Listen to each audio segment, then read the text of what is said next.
Doctor विवेक तांगड़ी जी, हाँ जी sir. महंत प्राचीन लेटे हुए हनुमान जी, लखनऊ। प्रभु जी चरण वंदन। प्रभु जी, सभी स्वरूप में श्री हनुमान जी के दर्शन होते हैं। जो भी तीर्थ जाएं, जिस भी परम धाम के दर्शन करें, सभी में श्री हनुमान जी के ही दर्शन होते हैं। महाराज जी, इसमें मार्गदर्शन। उत्तम भक्त का यही लक्षण है। हनुमान जी के बारे में कुछ ऐसी बातें, कुछ ऐसे चमत्कार, कुछ ऐसा ज्ञान जो उनके बारे में हर भक्त को जानना चाहिए। आइए सबके पहले हम प्रेमानंद जी महाराज से सुनते हैं। डॉक्टर विवेक तांगड़ी जी, हाँ जी सर। महंत प्राचीन लेटे हुए हनुमान जी, लखनऊ। प्रभु जी चरण वंदन। प्रभु जी, सभी स्वरूप में श्री हनुमान जी के दर्शन होते हैं। जो भी तीर्थ जाएं, जिस भी परम धाम के दर्शन करें, सभी में श्री हनुमान जी के ही दर्शन होते हैं। महाराज जी, इसमें मार्गदर्शन। उत्तम भक्त का यही लक्षण है कि अभी बताया नहीं, अपने आराध्य देव को देखे। यदि हम हनुमान जी को मानते हैं कि वो हमारे आराध्य देव हैं, तो वही सर्वस्व हैं, दूसरा कोई नहीं है। हनुमान जी के हृदय में सिया राम जी बैठे हैं, तो सिया राम के हृदय में हनुमान जी बैठे हैं। साधु हृदय मह्यम, भगवान कह रहे हैं, मेरा हृदय साधु, मैं साधु का हृदय। आम भक्त पराधीनो अस्वतंत्र हृदय। अगर हनुमान जी ऐसे दिखाए तो राम जी, अगर राम जी के हृदय में देखो तो हनुमान जी मिलेंगे पक्का। मतलब एक ही परम तत्व है, चाहे उसे जो कहें।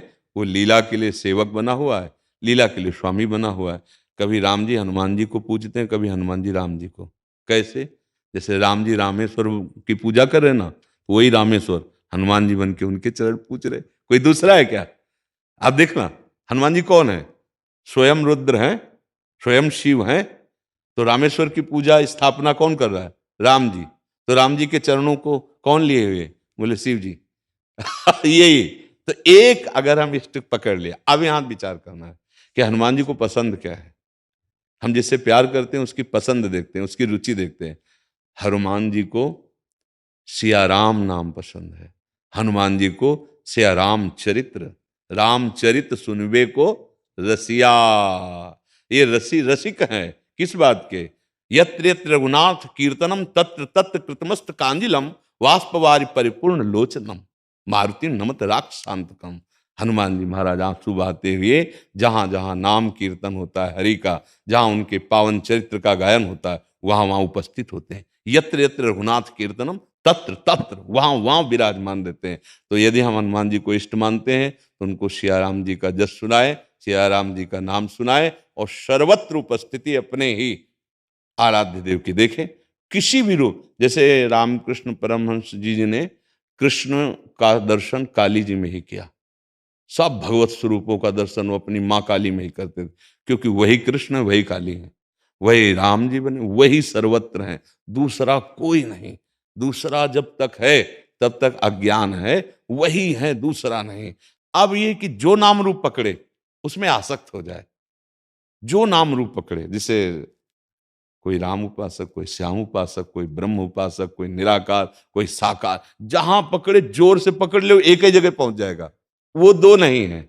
जैसे किसी भी घाट में ना आइए आप, यमुना जी तो वही हैं, घाटों के नाम अलग अलग हैं कि आज हमने जुगल घाट नहाया, आज हमने विश्राम घाट, आज केसी घाट, ऐसे घाट कहे जा सकते हैं। लेकिन यमुना जी अवगाहन उन्हीं का हो रहा है। ऐसे ही तत्व एक है, नाम कुछ भी दे दो। लीला में विविध लीलाएं, विविध नाम, विविध रूप धारण किए हुए हमारे प्रभु विराजमान। ऐसे अनन्य भाव से रहिए। ये तो बहुत परम मंगलमय है कि अपने आराध्य देव के अनन्य हो जाए। पर हनुमान जी की उपासना में एक सावधानी रखनी है कि उनको अधीन करने की बात ना सोचे शक्ति स्वरूप में, नहीं तो इतनी सामर्थ्य नहीं होती है। फिर वो मतलब बुद्धि विपरीत दिशा में चली जाएगी। समझ पा रहे हैं आप? हनुमान जी को अपने आराध्य देव के रूप में देखा जाए, हनुमान जी को उनसे शक्ति ग्रहण करने की बात, शक्ति की सिद्धियों की बात, फिर दूसरा कुछ हो जाएगा। फिर वो मार्ग प्रेम वाला नहीं रहेगा। नहीं तो हनुमान जी की आराधना का फल सीधा आएगा, राम रसायन तुम्हारे पासा। तुम राम रसायन में डूब जाओगे, भगवान की प्रेम लक्षणा भक्ति में डूब। जब हनुमान जी प्रसन्न होंगे तो वो अपनी रति नहीं प्रदान करेंगे, अंतिम बात मान लेना, वो श्री राम की रति प्रदान करेंगे। क्योंकि वो जिस पर प्रसन्न होते हैं वो अपने हृदय की बात दे देते हैं। उनके हृदय में क्या है? राम रसायन, राम जी का प्रेम, वो उसको प्रदान कर देते हैं। और राम जी जिस पर कृपा करते हैं उसे हनुमान जी के चरणों में निश्चित प्रेम हो जाता है। क्योंकि भक्त की कृपा से ही भगवान के प्रेम को प्राप्त किया जाता है, और भगवान की कृपा से भक्तों का संग होता है। बिनु सत्संग विवेक न होय, राम कृपा बिन सुलभ न सोई। अब मोहि भा भरोसा हनुमंता, बिनु हरि कृपा मिले नहीं संता। जब हनुमान जी मिले तो विभीषण जी को क्या दिखाई दिया? राम जी की कृपा।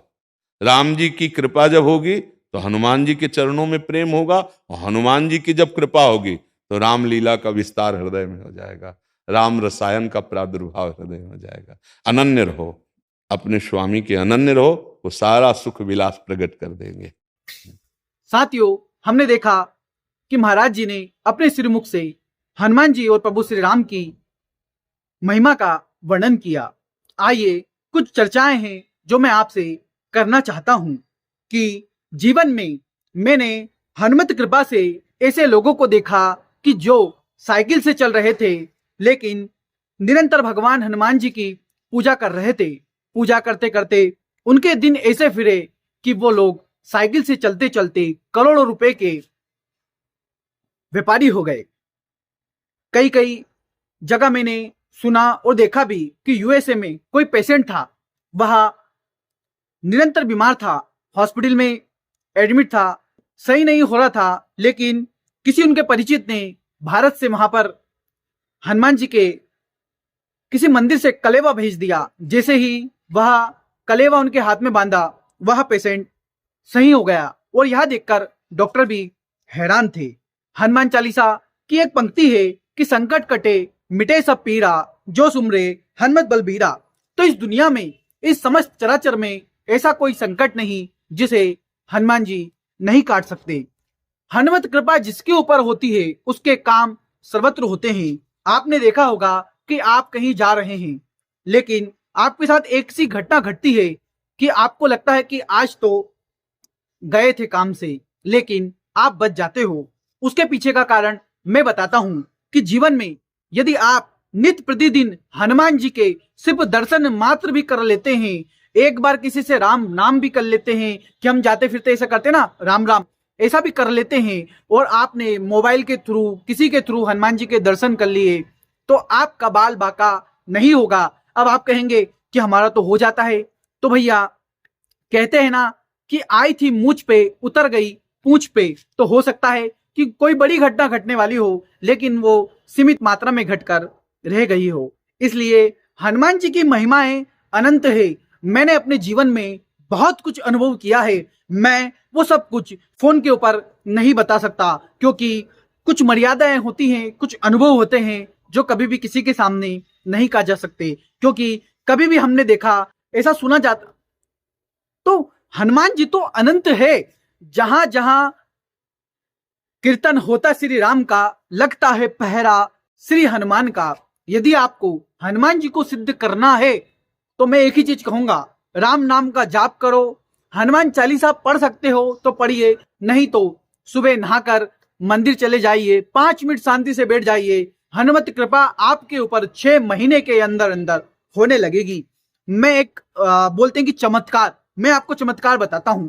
मैंने हनुमान जी के हवन में स्वयं हनुमान जी की अग्नि के द्वारा उनकी छवि प्रकट होते हुए लगभग मैंने, शायद मेरी दिव्य दृष्टि तो नहीं है मेरे पास, लेकिन मैंने देखी है। उसका फोटो भी आज तक मेरे फोन में मैंने संभाल के रखा है। साथ ही साथ मैं एक ऐसी बात आपको बताने वाला हूं कि एक बार संबन, मैं नाम नहीं लूंगा, अपनी गाड़ी से ट्रेवल कर रहे थे, साथ में कुछ लोग थे उनके साथ में, और अचानक पता नहीं क्या होता है कि गाड़ी टर्न करती है और हवा में ही गाड़ी 2 बार घूमती है और गाड़ी इस रोड से उस रोड चली जाती है। और आप यकीन मानना, वो चमत्कार जो था, वहां की स्थिति ये थी कि उस एरिया में आज तक जितने भी एक्सीडेंट हुए, वहां पर कोई भी व्यक्ति हाथ से, पैर से या फिर जान से, बिल्कुल इससे नीचे उसका हुआ ही नहीं है, रिकॉर्ड है। लेकिन उस गाड़ी के अंदर किसी को कोई खरोच तक नहीं थी। क्यों? क्योंकि सामने वाले के गले में हनुमान जी के नाम का एक ताबीज पहना हुआ था। ये बातें मुझे नहीं करना चाहिए, लेकिन लोग बोलते हैं कि चमत्कार नहीं होते। मैं बताता हूं, चमत्कार होते हैं, लेकिन आपको पता नहीं चलता, क्योंकि हम आम मनुष्य हैं, हमारे पास कोई दिव्य दृष्टि नहीं है। यदि आपने नाम जप किया है, आपने हनुमान जी का आसरा पकड़ा है तो यकीन मानना दुनिया में कोई भी आपका बाल बाका नहीं कर सकता। आपके जीवन में परेशानियां, दुख आएंगे, किसके जीवन में नहीं आए? भगवान राम जी के जीवन में नहीं आए, या फिर कृष्ण जी के जीवन में नहीं आए, या फिर पांडवों के जीवन में नहीं आए। जिस राम को मर्यादा पुरुषोत्तम आराध्य जिस प्रभु श्री राम कहा जाता है, उनका जीवन 14 वर्ष उठा के देख लो, या फिर उठा के देख लो 14 वर्ष वनवास के बाद का जीवन। कितनी कठिन तपस्याएं, कितना दुख। माँ सीता को 14 वर्ष वन में लेके साथ साथ भटके, उसके बाद फिर उनका वियोग। क्या क्या दुख नहीं आए? आएंगे दुख तो, हमारे कर्मों का तो हमको पूरा करना पड़ेगा। उसके बाद जो भी होगा अच्छा ही होगा, और ईश्वर जो भी करता है अच्छा ही करता है। इस बात की गांठ बांध लो। आपके जीवन में कभी भी किसी चीज की कोई कमी नहीं होगी। एक बार बालाजी का आसरा तो पकड़ लो। इतना ही कहना चाहूंगा। मैं कोई संत सन्यासी नहीं हूं, मैं भी आपके जैसा साधारण व्यक्ति हूं, और मैंने जीवन में कुछ देखा होगा तभी मैं आपसे कह रहा हूं। इसलिए इतना ही कहूंगा कि जो चाहोगे वो मिलेगा, बस उसके दर के भिखारी बन जाओ, वो तुम्हारा दरबार लगा देगा। राम राम।